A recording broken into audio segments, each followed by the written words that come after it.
దేశం మరింత అభివృద్ధి అన్ని రంగాలలో చెందాలంటే కేంద్రంలో బీజేపీ ప్రభుత్వమే అధికారంలోకి రావాలని పెద్దపల్లి పార్లమెంట్ బీజేపీ అభ్యర్థి గోమాస శ్రీనివాస్ వ్యాఖ్యానించారు.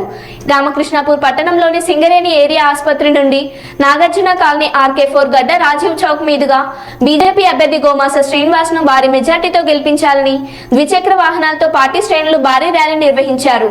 ఈ సందర్భంగా గోమాస శ్రీనివాస్ మాట్లాడుతూ పెద్దపల్లి పార్లమెంట్ నియోజకవర్గంలో ఉన్న సింగరేణి కార్మికుల సమస్యలను ఇప్పటి వరకు ఏ ఒక్క లోక్సభ సభ్యుడు పట్టించుకున్న పాపాన పోలేదని విమర్శించారు. అనుభవం లేని గడ్డం వంశీ కేవలం ఎన్నికల సమయంలో ఓట్లు రావడం కోసమే ఈ ప్రాంతంలో తిరుగుతున్నారే తప్ప మిగతా రోజుల్లో నియోజకవర్గంలోని ప్రజల సమస్యలను పట్టించుకోరని, ఇది ప్రజలందరూ గమనిస్తున్నారని హితవు పలికారు.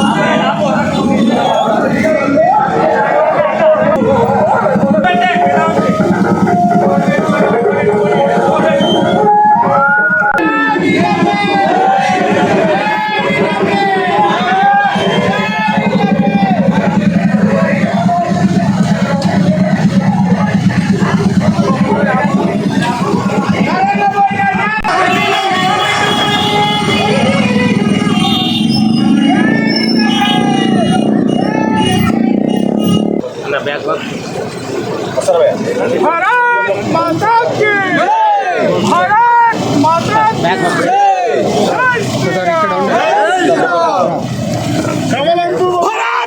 की भारत माता की बीजेपी जिंदाबाद बीजेपी जिंदाबाद వెంకటరమణ గారు మందమారి ప్రెసిడెంట్ ఎమ్మెల్యేగా పోటీ చేసినటువంటి గురుగం అశోక్ గారు, MRPS అధ్యక్షుడు సమ్మన్న చెన్నూరి గారు, నేత BMS అధ్యక్షులు సత్యన్న గారు, నేతకాని సంఘం నాయకులు, మీడియా మిత్రులకు అందరికీ పేరు పేరున పాదాలప్పుడు కూడా ఓట్లు వేయించుకొని సింగరేణి కార్మికులను మోసం చేసిండు.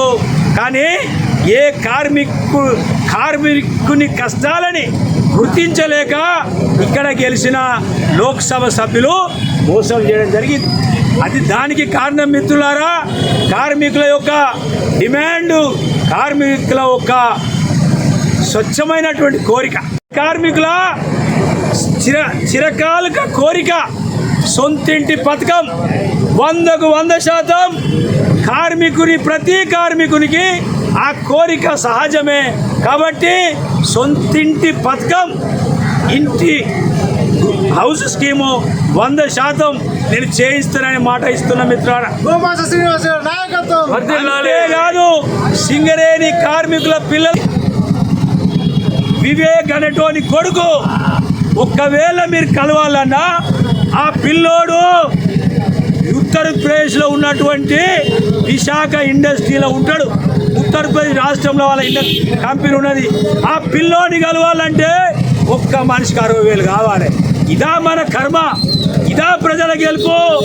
వీళ్ళని పాత్ర పెట్టండి, ప్రజాస్వామ్యాన్ని కాపాడండి, నరేంద్ర మోదీ గారిని ఆశీర్వదించండి. ప్రజలు గెలవాలి.